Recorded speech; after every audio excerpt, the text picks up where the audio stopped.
kaum muslimin dan muslimat, teman-teman dimanapun Anda berada, bersama saya Novel Alidrus. Kita akan kembali belajar hukum membaca Al-Quran tanpa berwudu. Ya, perlu dicermati dan perlu dipahami bahwasanya yang dilarang adalah memegang mushaf tanpa wudu. Kalau kita pegang mushaf, maka kita wajib dalam keadaan suci dari hadas besar maupun hadas kecil. Artinya kita harus punya wudu.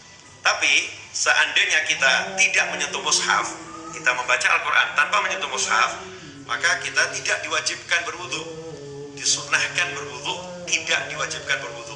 Sehingga seandainya seorang yang hafal Al-Quran atau hafal beberapa surat, yang baca surat atau ayat-ayat tersebut tanpa wudu, maka bacaannya mendapatkan pahala dari Allah Subhanahu wa Ta'ala. Hanya saja pahalanya jauh lebih sedikit dibandingkan jika membacanya dengan berwudu.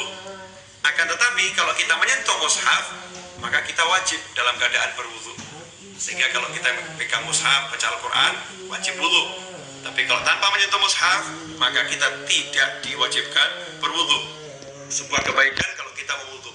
Dalam sebuah riwayat disebutkan Khalifah Ali bin Abi Thalib karramallahu wajhahu menyatakan, siapa yang baca Al-Quran dalam keadaan berdiri dalam sholat sunnah itu boleh berdiri, boleh duduk. Kalau sholat fardu wajib, maka bagi yang mampu wajib berdiri, yang nggak mampu boleh tidak dengan berdiri. Tapi kalau sholat sunnah, baik dia itu mampu maupun tidak mampu, tidak wajib berdiri.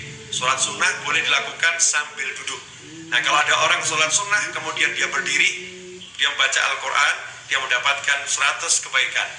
Kalau dia dalam keadaan duduk dalam sholat sunnah, maka dia baca Al-Qurannya diskon 50%, pahalanya hanya 50 kebaikan.